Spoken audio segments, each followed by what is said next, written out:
Halo anak-anak, hari ini kita lanjut pembahasan kisi-kisi soal siswa berprestasi IPA tingkat sekolah dasar part ketiga. Kisi-kisi nomor 11 yaitu tentang organ pernafasan dan fungsinya. Disajikan gambar salah satu organ pernafasan manusia, siswa dapat mengurutkan sesuai nomor yang benar. Jadi ini adalah gambar sistem pernafasan manusia. Jadi pada perempuan maupun laki-laki sama ya. Yang pertama yaitu udara masuk melalui rongga hidung. Di rongga hidung itu fungsinya udara disaring ya dari kotoran yang masuk oleh bulu hidung. Kemudian dihangatkan oleh konka yang ada pada rongga hidung dan dilembabkan oleh lendir yang ada pada rongga hidung. Dari rongga hidung udara akan masuk melalui faring. Dari faring melalui laring. Nah, laring ini terdapat pita suara di dalamnya. Jadi, pita suara terdapat di organ laring. Selanjutnya yang keempat, udara melalui trakea. Trakea ini merupakan batang tenggorokan. Jadi terbentuk dari cincin-cincin tulang rawan yang memiliki silia. Fungsinya yaitu mencegah kotoran masuk ke paru-paru ya. Jadi nanti ketika anak-anak tersedak, itu makanan tidak sengaja masuk ke saluran pernafasan. Nah, nanti akan dikeluarkan oleh trakea. Kemudian udara selanjutnya ke organ yang kelima. Cabang tenggorokan namanya bronkus ya. Cabang yang besar namanya bronkus, yang kecil ini yang berwarna kuning namanya bronkiolus. Dari bronkiolus, udara akan ditukar di nomor 7. Nah, diperbesar seperti ini ya. Alveolus. Jadi tempat pertukaran gas, oksigen, dan karbon dioksida terjadi di alveolus. Kemudian baru nanti dibawa oleh pembuluh darah ke seluruh tubuh ya. Ada nomor 8, ini diafragma.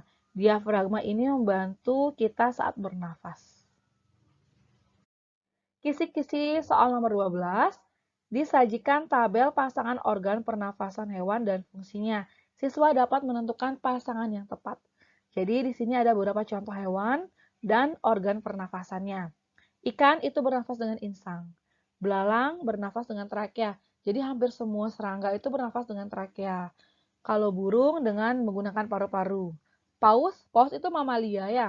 Paus, lumba-lumba, dugong, ikan pesut termasuk mamalia air.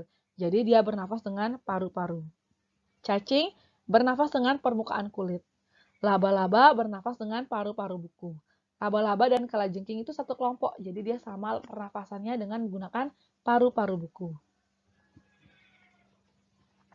Contoh soal, di sini ada tabel pasangan yang menunjukkan alat respirasi dengan hewan yang memilikinya adalah permukaan tubuh itu alat pernapasan bagi cacing ya. Jadi 1D kalau insang dimiliki oleh ikan. 2C nggak ada di sini. Kemudian trakea dimiliki oleh insekta atau serangga. 4B, sehingga jawabannya adalah D. Kemudian kalau paru-paru, reptil. Ya, jadi reptilia itu kelas buaya, ular, kemudian ada kura-kura, itu bernafas dengan paru-paru. Contoh lainnya, pasangan yang tepat antara hewan dan alat pernafasannya. Jadi cacing itu bernafas dengan permukaan kulit ya. Nah, jadi ini salah. Lumba-lumba dengan menggunakan paru-paru ya, karena lumba-lumba merupakan mamalia air. Jadi bernafas menggunakan paru-paru. Kalau paus dengan paru-paru juga. Serangga dengan trakea, ini salah ya.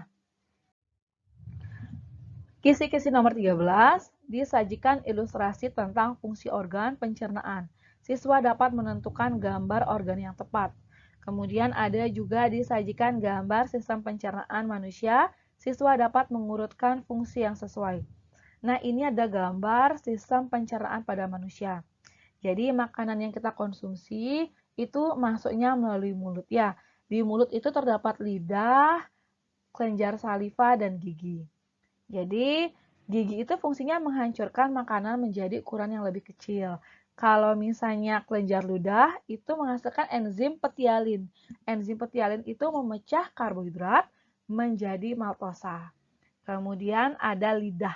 Lidah itu membantu membolak-balikan makanan dan merupakan indera pengecap. Dari mulut, makanan akan masuk ke kerongkongan. Kerongkongan ini nama lainnya esofagus. Di sini, fungsi esofagus memindahkan makanan ke dalam lambung dengan gerakan peristaltik atau gerak naik turun. Dari kerongkongan menuju ke lambung ya. Nah, ini organ lambung. Di lambung ini ada pencernaan mekanik dan kimiawi. Mekanik dengan bantuan asam klorida atau HCl ya. Jadi HCl ini fungsinya membunuh kuman penyakit. Kemudian kimiawinya dengan bantuan enzim. Enzim yang dihasilkan oleh lambung itu ada dua. Ada pepsin dan renin. Pepsin itu mengubah protein menjadi pepton, kalau renin menggumpalkan protein susu menjadi kasein. Dari lambung kita turun ke usus halus yang berwarna ungu ya.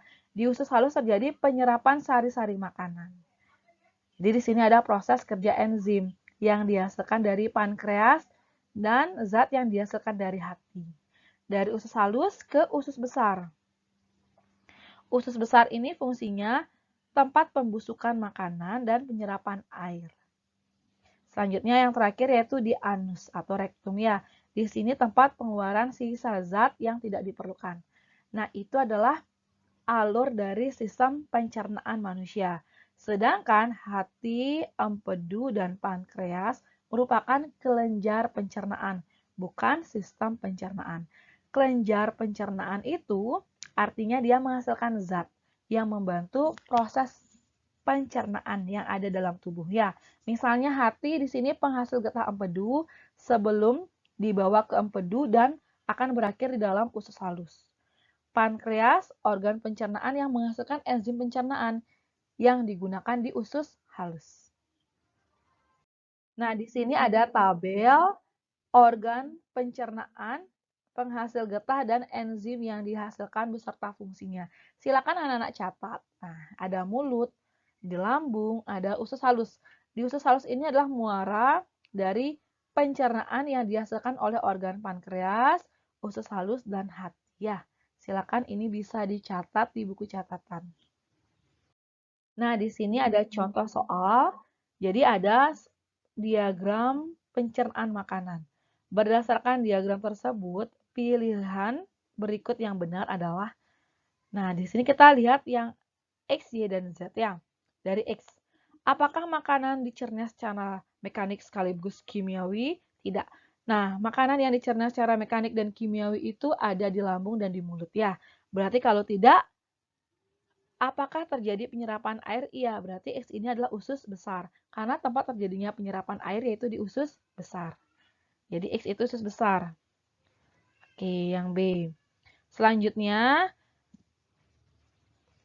apakah berlangsung pemecahan karbohidrat? Iya. Jika ada pemecahan karbohidrat, bisa aja di mulut atau usus halus ya. Nah, jadi karena pemecahan karbohidrat terjadinya di mulut dan usus halus. Selanjutnya, apakah berlangsung pemecahan karbohidrat? Tidak. Jika tidak, berarti itu di lambung.